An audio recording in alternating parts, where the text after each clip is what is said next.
Georgie. What a nice boat.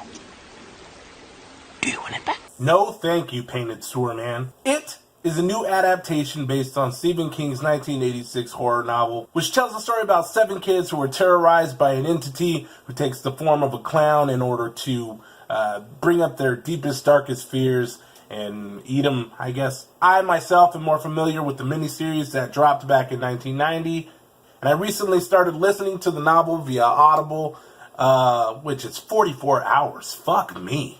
The miniseries and the novel do time jump back and forth between our characters being kids and adults. This movie does happen to just focus on the period where they're kids. And I know there's going to be some criticism about this movie versus those two things, but I'm simply going to judge this movie based on its own merit.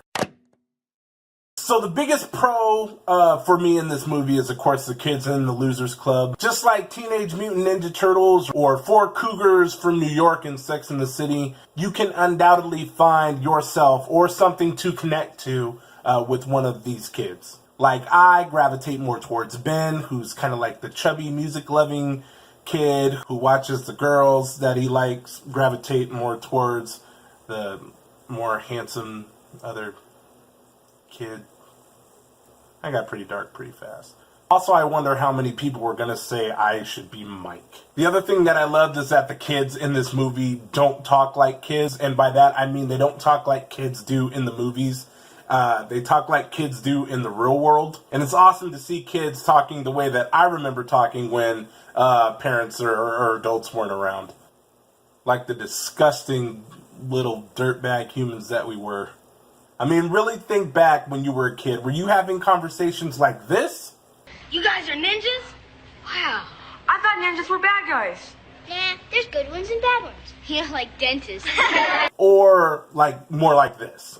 It's gray water. What the hell's gray water? It's basically piss and shit, so I'm just telling you. So for me, the next pro has got to be Pennywise the Clown. There is something about the way that Bill Skarsgård portrays him that is fun and unsettling at the same time. And I don't think that any scene portrays that more than the opening scene with Georgie. Popcorn. Is that your favorite? Uh-huh. Mine too. Because they pop. Pop, pop, pop, pop. Pop, pop, pop.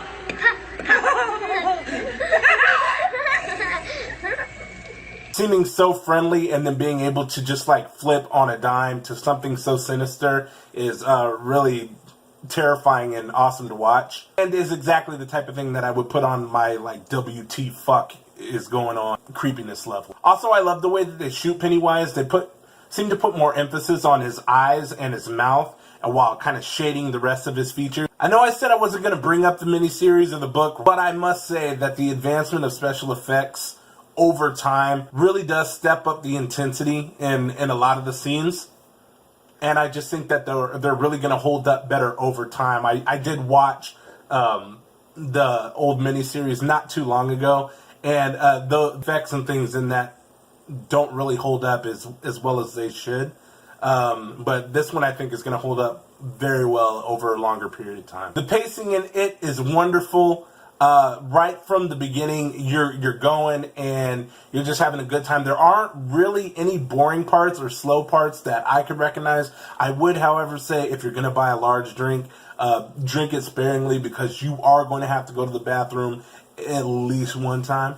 And hopefully it's not during anything that's pretty intense or pretty cool. The story is incredibly easy to understand, and I think that it actually benefits from tackling only one era at the time as opposed to the book or the miniseries where you go back and forth between adults and as kids, because we're able to gain a lot more insight into who the kids are and why they are afraid of the things that they're afraid of, which gives them it gives the movie stakes.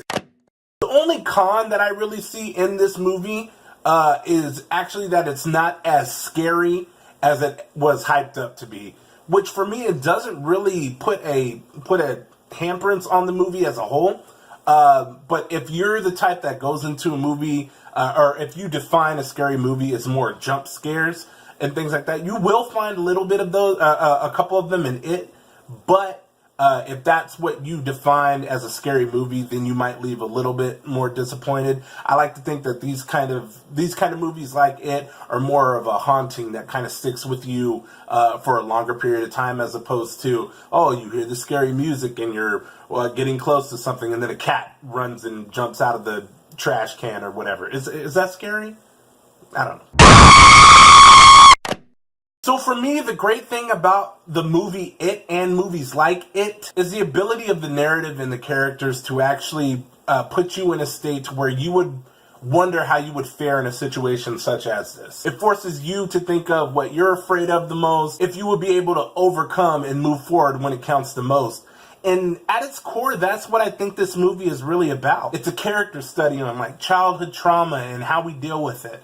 Whether you lose somebody that you love or were abused or bullied. To me, it was more about the message of, accepting that there are shitty things that are going to happen, that do happen. And it's about having the strength to say that you're not going to really let it define you, or you're not going to let it scare you forever, but you got to kind of stand up and fight and overcome in even the darkest of days. And when those things come back for you in the future, or if they do ever come around again, you're stronger than you were before. Or at least you would have moved out of Dairy Maine by then. But I want to know what you guys think, so I want you to comment in the box below. If you like this review, feel free to like and subscribe to the channel. And don't forget to click that little bell so that you know when I put out any more videos. If you want to tell me to fuck off, then feel free to keep that to yourself. And always remember to be good to yourselves and good to each other. Yes, I know that Jerry Springer said it first, but I love you anyway.